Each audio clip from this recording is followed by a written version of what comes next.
私の中ではやっとなんですけど、動画を回すことになりました。皆さん、こんにちは。サワディです。このチャンネルは、南極へ行く途中のサワディが、日本の各地を旅しながら、皆さんと一緒に日本語を学んでいくポッドキャストです。よろしくお願いします。では、私、イメチェンしたんですけど、髪の毛を黒からこの、アッシュなのに変えました。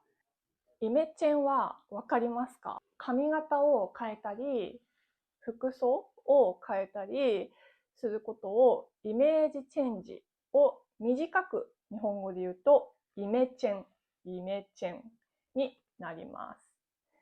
日本語は短く言うことがたびたびあって、例えばコンビニエンスストアをコンビニと言ったり、スマートフォンをスマホと言ったりします。日本人は長い言葉を短く言うのが好きなんです。なので、私は今日イメージチェンジしたよっていうよりも、私今日イメチェンしたよとか、変わったね、イメチェンしたねっていう言い方をしたりします。こういった生きた日本語をこの YouTube、ポッドキャストでは扱っていきたいなと思っています。普通の日本人が普通に生活で使っている日本語を少しずつ紹介できればいいなと思っています。今日私は着物を着てますね。着物は私は好きで着ています。特別な日という意味合いもありますけど、普段は T シャツとジーンズで過ごしています。今日は撮影なので、この着物を着てみました。あとは友達の結婚式だったり、成人式、何か式典の時に、着たりします。私は埼玉県という東京の隣のところで生まれました。大学では国際日本学というジャパニーズグローバルスタディーズというものを学んで、日本を中心に勉強していました。なんで日本を中心に勉強しようかなと思ったかというと、最初は国際、外の世界、海の向こうの世界が興味があったんです。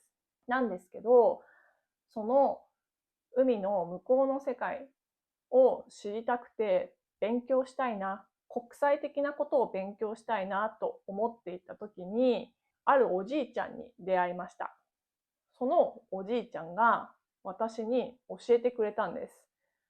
君は国際的なことを仕事にしたいと言っているけれど、日本のことはどれぐらい知ってるの？と聞いてくれました。私はその時は日本のことはうまく説明できません。知ってはいるけれども、なんか言葉としてちゃんとこういうふうにみんなの前で説明するといったことは難しかったんです。そしたらそのおじいちゃんが教えてくれました。あなたが海外に行った時に、あなたは日本人の代表になるんだよと教えてくれたんです。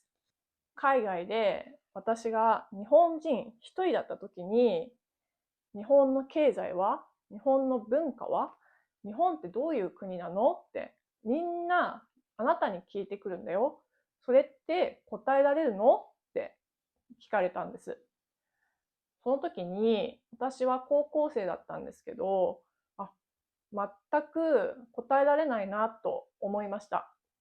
英語だったり、他の海外の文化に憧れがあったんですけど、そっか、日本のことを知ることも一つ大切なことなんだなと学びました。それで大学では国際日本学というものを専攻して、その後、公務員になりました。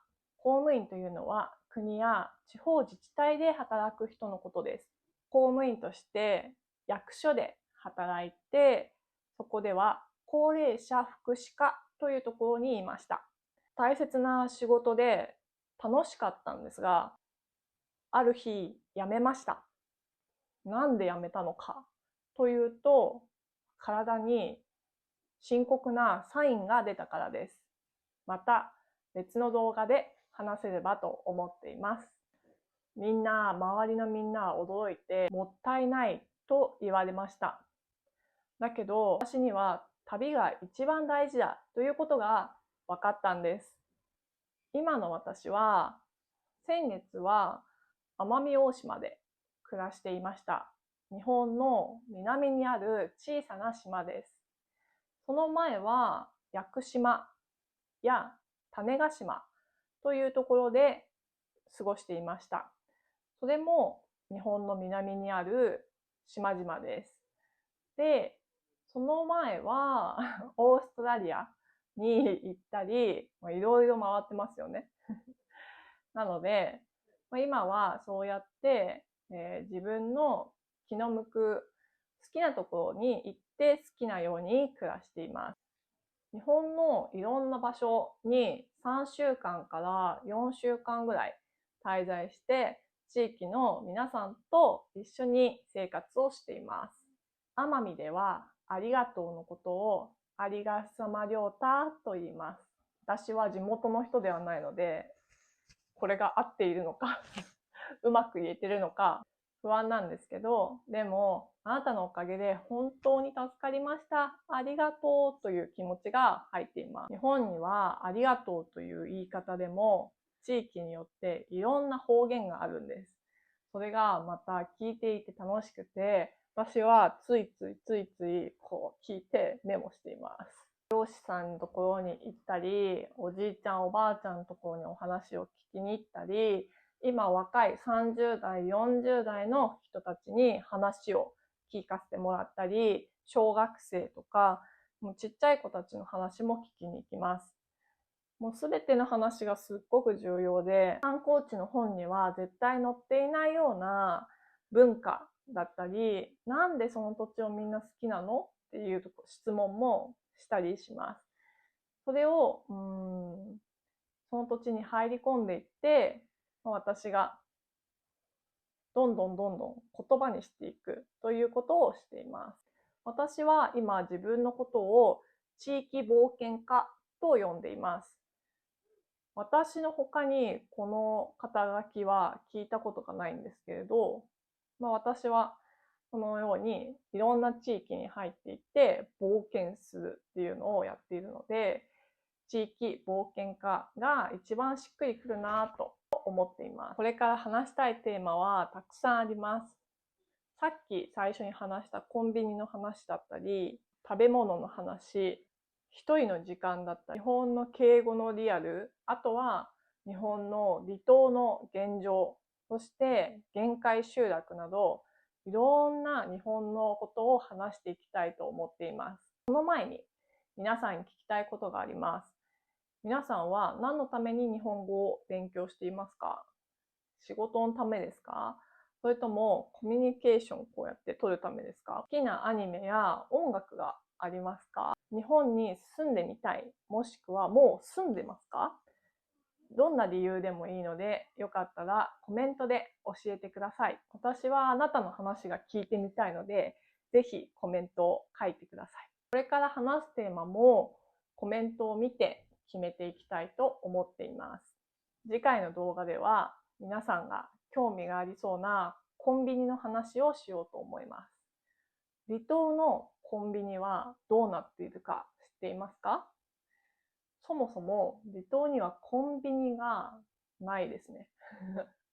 コンビニがある離島は人がかなり多い島です。多くの離島はコンビニがありません。じゃあどうやって商品を買っているでしょうか？次回も楽しみに待っていてください。最後に一つだけ日本のことわざを紹介します。急がば回れということわざがあるんですが、急いでいる時ほど安全な遠回りをした方がいい。